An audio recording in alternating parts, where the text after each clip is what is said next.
برای فرزندهای آینده ما همه عرف و عادتایی که تاجیکا باید خانه‌تون با کردن گیرتون به حد ضرور است. باور کنید به حد ضرور است. نه که انا چیز امروزه تکنولوژیا فرزند به یاد تید، فرزند به یاد دادن در کار. بچه‌ای که توانو هست میبرد در تاجیکستان میرد، مثال دولت‌های بیگانه میخواند، وقتی که خوند گشته نمیبیاد.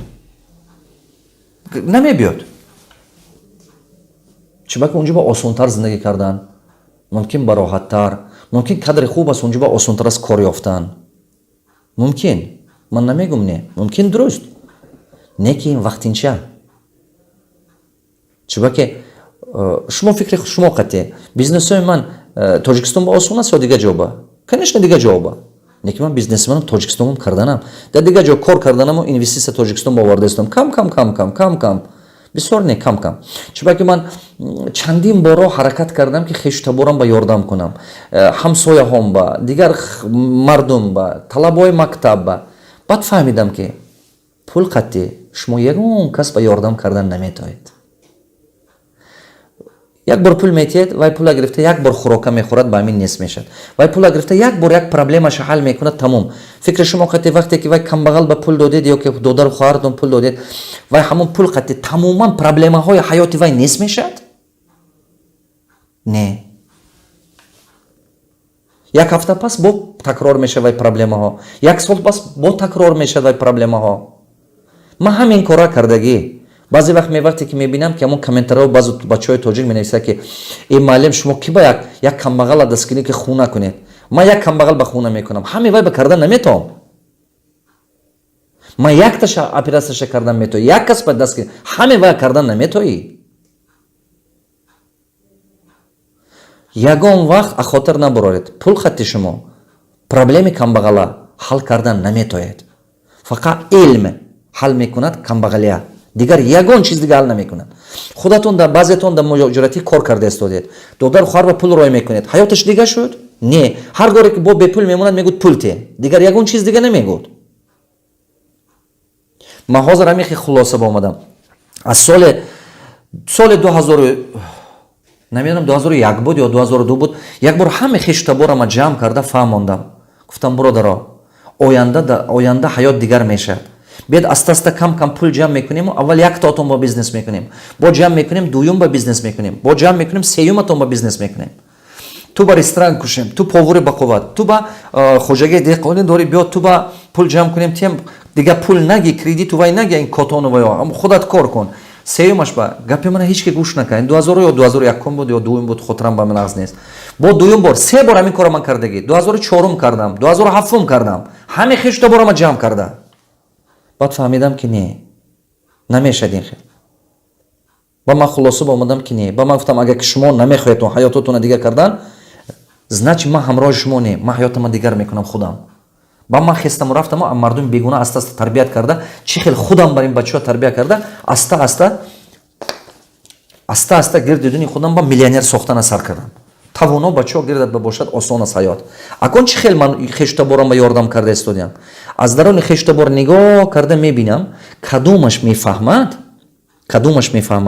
هوای است دعوت کرده یک ماه دو ماه سه ماه یگون کار با گرفته نشون دادم میگیرم. ببینم که میفهمد است یاردم میکنم که یک تا بیزنس کشوده میتونم. یاد میتونم 6 ماه 7 ماه یک سال. میگم تو کرده رفتنگی. با دویمش است میقپم. با سیومش همین یک 10 ساله با 10 تا 20 تاش به یاردم کنم که یک تاگی بیزنس کنند وای بهتر چیم وای به میبی شما کمک پول میتید. همین کامنترهای من با دیگر میگم میخوام که همین مردم تاجیک وابشی ننویسن. که مثال کدوم یک آدم با یاردم کردی چیکار کردی خودت که شما من با خودت سودیا باشید این ناز بچه‌ها. من آرزو دارم. من میگم نقشه خودم. چرا که من نقشه‌ام از تحت دل که خداوند یاردم میکنه. من خدا خود 100 تا فرزند تاجیکم 100 تا فرزند با فهم با علم من است خدا خود تربیت میکنم هر صاحب دیگه دولت‌های دنیا با برده میخونونم. ممکن یک تاش گیولوگ است، یک تاش ممکن انجینیر، یک تاش ممکن که یگان چیگم دکترا، یک تاش ممکن که هم کس دیگه. من لوش بهترش همون زکات بیزنس های خودم که جمع میکنم همینو با میتیم. من аста мехел 100 та кадри хуб тайёр мекунам аста ҳар гӯшаи канори Тоҷикистон. ҳозираш ба 8 та ёфтам. Якташ духтур аст, духтури бақувват, якти дигаш дуташ духтури бақувват аст. Якташ кинорежиссёри бақувват аст, мехоҳам ки дунёӣ шавад. Якти дигаш химики бақувват аст. Ман мехел бачае ки ҳаёт мехоҳад ки ҳаёташ ҳамин ба театру илму омӯзаду шахси медонед шахси бузург шавад. Ман ҳамин хеле одама мековам. Агар шумо ҳамин хеле бача донед, назди ман барои кунед, корхони ман барои кунед, ман худам суҳбат мекунам хаттеш. Лично худам суҳбат мекунам. Лично худам мефаҳмам. Не ман бидам ки вай илм дораду, не ки вай тавоноиш асту падару модараш пулаша дода метиҳад, вай худаш кунад. Ман ҳамон бачаҳои дастгирӣ мекунам ки вай бечора худо илм додасту, не ки шароит надорад. Чиба ки ман 95 сол, 96 сол 3 та мактаби олия партофтам аз сабабе ки илмам буду, не ки пул надоштам. Агар ки ман ба як кас мумкин қабатам ба мешуду, ҳамон вақт ман ба сала как дастгирӣ мекард, мумкин ки ман 22 соли умрам ин хел вақт камтар, то есть мумкин 10 сол ба ман ин хел мешудам ранги имрӯза. Барои ман мехоҳам ман хеле бачаҳо тарбия кунам. Одаме ки бекор асту, нигоҳ кунед, кадом одам ба ёрдам кардан дар кор, инвалид ба ёрдам кардан дар кор, ва худо инвалид карда шароит надорад кор кардан ба. Неки вақте ки ман мебинам ки бачи тавоно, 4 шкили бутун, ҳусни расоқати, кифту бозуш ранги Рустами Достон аст, мебиёд мегӯд ман ба ёрдам кун, ман нафратам мебиёд. Бовар кунед, нафратам мебиёд. Ту инвалид не, ту пирамард не, ту медонед, ту одами якҷоя не. Чӣ хел ту вай мепурсӣ? Ту ба худоӣ кунан. Як рӯз на як рӯз агар ки ҳамин хел орзу кунӣ, худованд туи анамон хел мекунад, касале мекунад, ҷогагӣ мекунад, ё бедасту бепо мекунад, як авария як чӣ ба меафтӣ, баъд анамон хел дастнигар шуда мемонӣ. Да худованд ту ба дасти гиро додааст, пои раво додааст, чашми бино додааст, рав меҳнат кун. То кай хел зиндагӣ кардан мешавад.